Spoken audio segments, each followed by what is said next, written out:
তাকে আমি পছন্দই করি না। এরা ভাই রে ভাই কি যে জঘন্য, তাদের কথা হচ্ছে তাদের সাথে রিলেশন করতে হবে। আর কুমিল্লা তোমরা কি, তোমাদেরকে মানুষ বলে ইতর। কুমিল্লা একটা ব্র্যান্ড আর কুমিল্লার মানুষও ব্র্যান্ড। এবার বুঝছেন তো এটা কেন বলি? এই যে আফারে চিনছেন নি, আপনারা তো হক বলে এই আফারে চিনেন। পুতুলপুরির আরেকটা ভার্সন। এই আফাই কইতেছে কুমিল্লার মানুষ হচ্ছে ইতর। কুমিল্লার কলেজে নাকি আফাই পড়ছে, কুমিল্লার কলেজের ছেলেরা নাকি আফারে ডিস্টার্ব করছে, আফার পেছনে পেছনে ঘুরছে, আফারে নাকি রাতের বেলাও ফোন করে কুমিল্লার ফলাফাইন ডিস্টার্ব করছে। ও মা গড, টরুলা।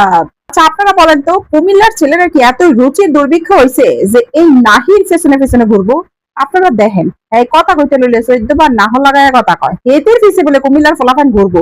কুমিল্লার ফলাফানের রুচি সম্পর্কে বইন্তর আইডিয়া আসেনি। আপায় এক ভিডিওতে কইতাছে যে কুমিল্লার ফলাফানটা নাকি সে কখনো বিয়েই করতে না। আর কুমিল্লার ফলাফান এত ঠেকছে গা তোর কাছে, তোরে বিয়ে করতে যাইবো কোন দুঃখে? যেই না চেহারা, নাম রাখছে পেয়ারা, আবার করে কুয়ারা।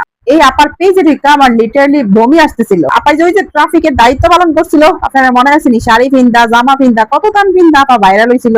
এরপর থেকে আফারে কিন্তু সবাই চিনে ট্রাফিক আফা নামে। এই ধরনের মেয়েরাই কিন্তু সমাজটারে নোংরা করতেছে। হেতি আইসে আবার কুমিল্লা নিয়ে ভিডিও বানায় ভাইরাল হইতো। চিন্তা করেন, হে বুঝছে যে কুমিল্লা নিয়ে না কথা বলে তো আমি আরো ভাইরাল হইতে পারবো না, কারণ কুমিল্লাই তো একটা ব্র্যান্ড, যেটা নিয়ে কথা বললেই ভিউ আর ভিউ। এই নাহিয়ে কুমিল্লা উচ্চারণটাই করতে পারে না।